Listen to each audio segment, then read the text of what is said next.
Olá, alunos! Espero que estejam bem. Eu sou a professora Daniele Mesquita e hoje nós terminaremos o capítulo 3, que se intitula Por que ler os clássicos? Vamos dar continuidade a partir do tópico do teatro clássico ao moderno. O texto dramático, surgido na Grécia Antiga, derivou-se das formas essencialmente musicais praticadas em cerimônias religiosas e depois passou a apresentar elementos próprios do que hoje se conhece por drama moderno, como atores que representam personagens dentro de histórias que foram caracterizadas por tragédia e comédia conforme as suas especificidades. Então, nós já falamos um pouquinho sobre tragédia e também sobre comédia, né? E dentro desse drama, né, nós temos atores que representam personagens, que dão voz a esses personagens. Esses textos eram elaborados para serem encenados e seus mais importantes autores são Ésquilo, Prometeu acorrentado, Eurípides, Medeia e Sófocles, Édipo Rei, Antígona e Édipo Colono, que estabeleceram um padrão para a arte dramática da tragédia. Na comédia da antiguidade destacam-se Aristófanes, As Rãs, Plauto, Comédia dos Burros, entre outros. Então, esses textos eram elaborados com o objetivo de serem encenados, ou seja, isso significa que eles poderiam ser lidos, eles poderiam ser lidos, claro. Entretanto, o objetivo é que fossem encenados, né, que houvesse uma representação por meio desses personagens. Uma das grandes mudanças inseridas no teatro grego foi a presença de atores e a inserção de diálogos que aconteciam no primeiro plano, enquanto o coro, antes com um papel central, um papel mais forte, né, teve a sua força perdida, foi reduzido à ambientação do drama. O teatro grego forneceu as bases nas quais a arte dramática se assentou no decorrer da história dessa manifestação artística. Então, vamos falar sobre a tragédia clássica Édipo Rei. Essa é uma das tragédias mais conhecidas da antiguidade clássica. Sófocles, autor dessa tragédia, escreveu cerca de 120 peças, das quais apenas 7 sobreviveram. E essa tragédia tornou-se o símbolo da tragédia grega clássica. Nós vamos entender por quê. A tragédia se caracteriza por apresentar uma história na qual um herói sofre infortúnios que o levam à ruína, ficando nas mãos dos deuses ou do destino. Então, os deuses, o destino, né? Eles é que mandavam na vida dessa pessoa, no que aconteceria. Então, ela já nascia, né, de certa maneira, predestinada àquela trajetória. Então, à medida que a tragédia evoluía, a ela foram incorporados e especificados outros elementos, como adversidades vivenciadas pelo herói, resultado de fraquezas ou falhas de caráter. Qual que é a estrutura? Essa tragédia é composta de 3 partes. O prólogo, que é uma preparação para a entrada do coro e a apresentação dos personagens. Episódios, que são atos que constituem essa intriga. E o epílogo, que é o desenlace ou o desfecho. Essas partes correspondem à estrutura formal que é estabelecida para esse gênero. Enredo. A peça tem como mote desencadeador da ação uma maldição hereditária que paira sobre a descendência de Laio, rei de Tebas. A partir da revelação do oráculo de Delfos de que uma tragédia iria se abater sobre o reino, e que tragédia seria essa? O filho mataria o pai e desposaria a mãe. Assim que o filho nasce, Laio ordena a sua morte. Então, o pai ordena a morte do filho. O pastor que havia sido convocado para executar essa criança desobedece a essas ordens do rei e leva o menino para casa. Sem condições de criá-lo, o pastor doa o menino para os reis de Corinto, Políbio. Continuando. Anos mais tarde, ao realizar uma consulta com o oráculo de Delfos, Édipo ouve a mesma previsão que foi dada a Laio. Crente de que essa revelação envolvia os seus pais adotivos, Édipo vai embora da cidade, então ele foge, né? Ele quer ficar distante desses pais que eram adotivos, e ele pensava que essa tragédia tinha relação com esses pais adotivos, entretanto não tinha. Então Édipo vai embora da cidade para evitar qualquer tipo de desastre, ele se afasta. No caminho, depara-se com um desconhecido que, após uma discussão, acaba morto por Édipo. Quem será essa pessoa que Édipo matou? Cumpre-se então a primeira tragédia anunciada pelo oráculo. O filho mata o próprio pai, uma vez que o desconhecido morto por Édipo era Laio. Ou seja, o que a gente tem até aqui? Né? Na verdade, o Édipo ele estava fugindo do destino dele. Ele queria ficar longe dos pais adotivos. Entretanto, nessa suposta fuga, né, entre aspas, fuga, é que ele acaba encontrando o pai, né, biológico. Então, quando chega a Tebas, Édipo, ao desvendar o enigma da esfinge, é considerado um herói. A partir disso, ele torna-se rei de Tebas e ganha a rainha Jocasta como sua esposa, sem que os dois soubessem que eram mãe e filho. Assim, cumpre-se a segunda parte da profecia do oráculo, que é o filho, de fato, de esposa, se casa, né, com a própria mãe. Eu não sei se vocês vão lembrar da escola literária que provavelmente estudaram no ano passado, naturalismo. Lá em naturalismo, nós temos a ideia de determinismo, né, que tem a ver com essa história, né, com esse destino de Édipo, né? Ou seja, a ideia de que você nasce destinado a viver, né, de determinada maneira. E aí é o que a gente tem aqui, o que a gente acompanha, né, nessa história de Édipo.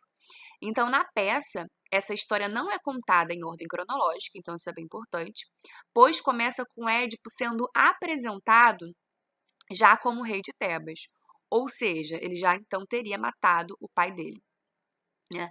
Preocupado em libertar o reino da peste, o que corresponde à metade da história e define a técnica narrativa chamada de in media res. E o que seria isso? É uma técnica literária em que a narrativa começa no meio da história, em vez de começar no início. Releitura. Então, a gente tem aqui uma análise, né, uma questão que tem a ver com esse assunto, né, com essa obra bem interessante, que vem da psicanálise. Então, já no século XX, Freud é considerado, então, o pai da psicanálise, né, o pai dessa área do conhecimento tão importante. E ele faz uma interpretação da tragédia de Sófocles ao desenvolver o conceito chamado complexo de Édipo, que define uma fase na infância em que há uma triangulação familiar entre pai, mãe e filho. Então, para Freud, né, na infância vai existir uma triangulação familiar entre a mãe, entre o pai e entre o filho. Uma triangulação não concreta, né? Uma triangulação abstrata. E aí é uma questão bem complexa, né? Como o próprio conceito complexo de Édipo, que pertence a uma outra área do conhecimento, né? Mas por haver esse envolvimento entre pai, mãe e filho, né, existe uma relação. Então, por existir, né, essa conversa, né, essa relação entre esse conceito e a obra de Édipo, é que existe, então, esse link, né? Agora vamos falar da construção no teatro moderno. A desconstrução, perdão. A desconstrução no teatro moderno, esperando Godot.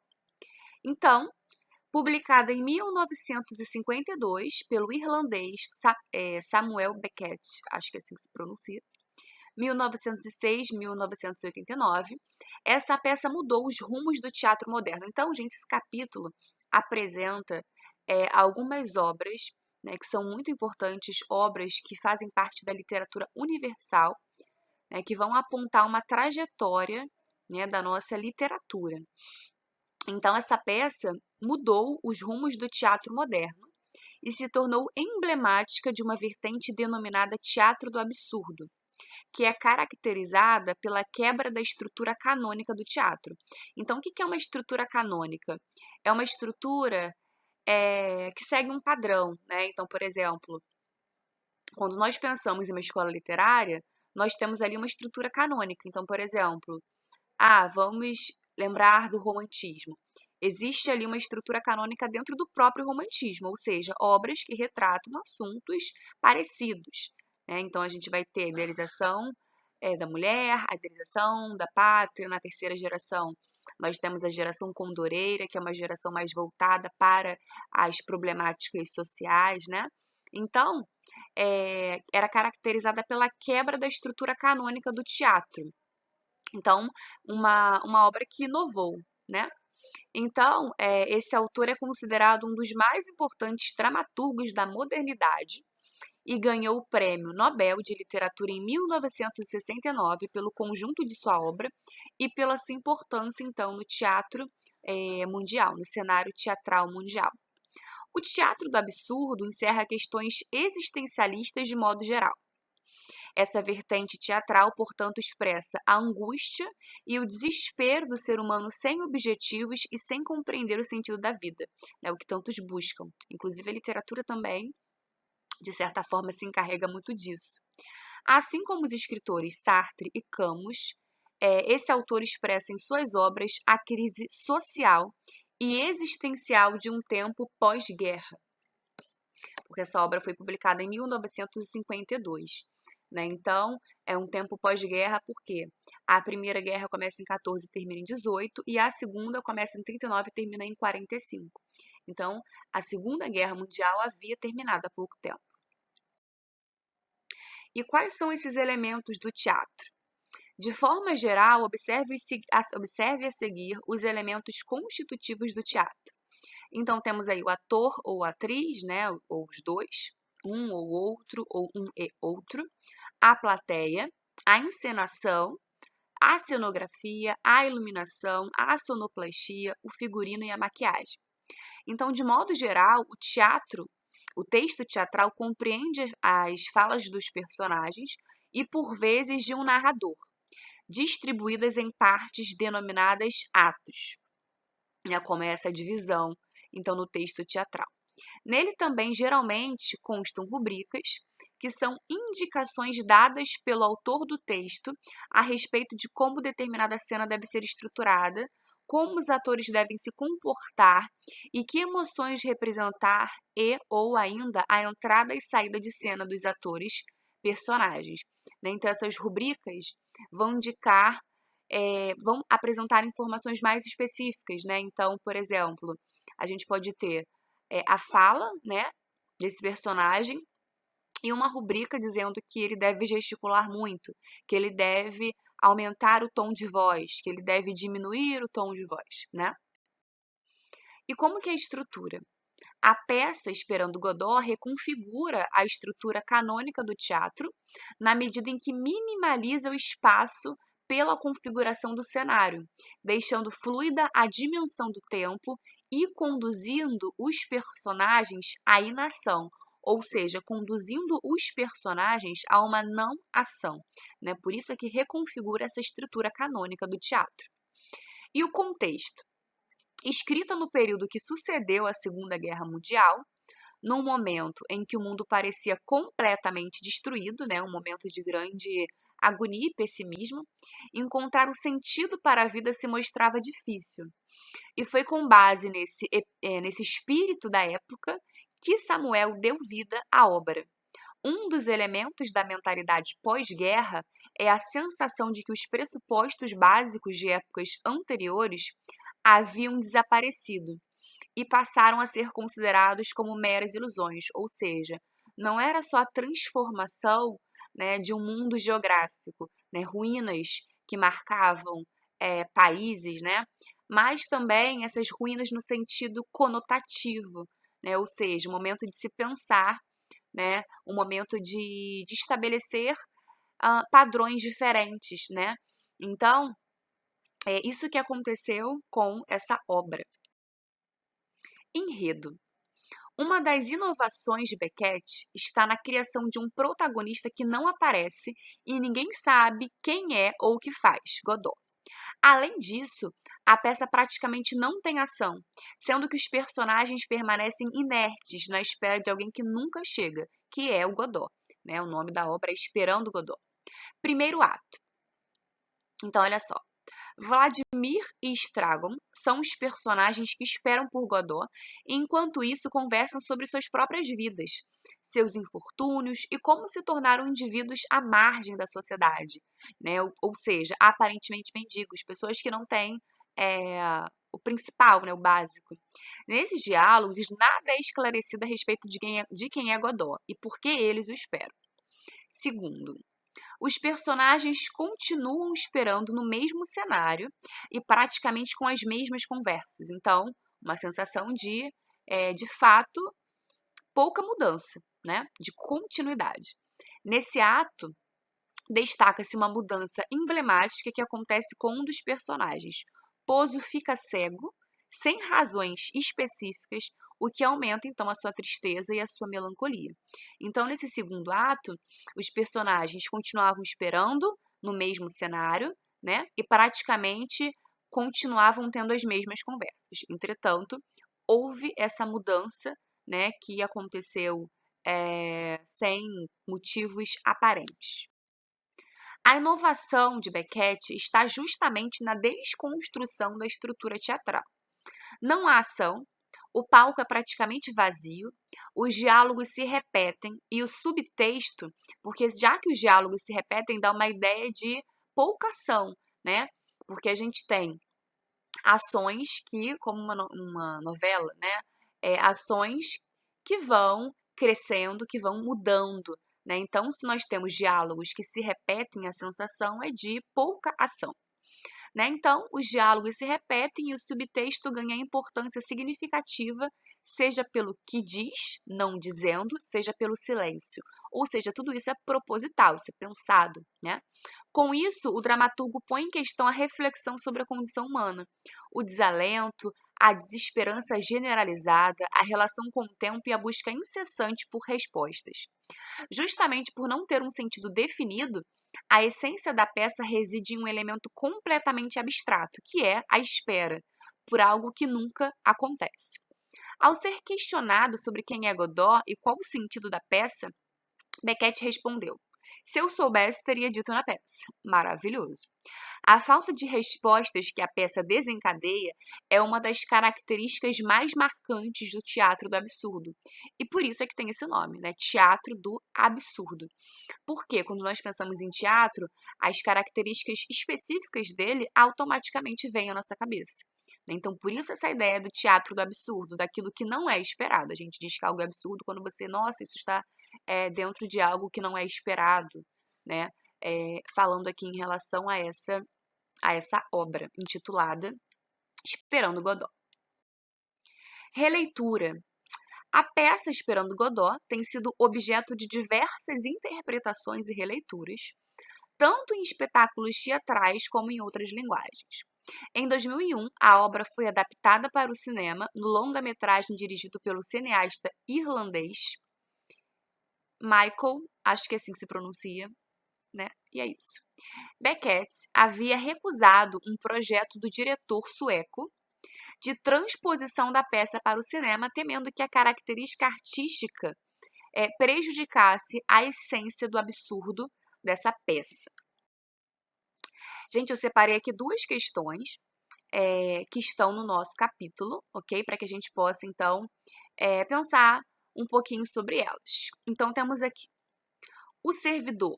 Diziam ser filho do rei. O Édipo. Foi ela quem te entregou a criança? O servidor. Foi ela, senhor. Édipo. Com que intenção? O servidor. Para que eu a matasse. O Édipo disse. Uma mãe, mulher desgraçada. O servidor. Ela tinha medo de um oráculo dos deuses. Édipo. O que ele anunciava? Que essa criança um dia mataria seu pai. Mas por que tu a entregaste a este homem? O servidor. Eu tive piedade dela, mestre. Acreditei que ele a levaria ao país de onde vinha. Ele te salvou a vida, mas para os piores males. Se és realmente aquele de quem ele fala, saibas que nasceste marcado pela infelicidade. Oh, ai de mim! Então no final tudo seria verdade. Ah, luz do dia, que eu te vejo aqui pela última vez, já que hoje me revelo o filho de quem não devia nascer, o esposo de quem não devia ser, o assassino de quem não deveria matar. O trecho da obra de Sófocles, que expressa o núcleo, né, da tragédia, ou seja, essa parte mais importante, é a concretude da coisa, né? Que expressa o núcleo da tragédia grega, revela o quê?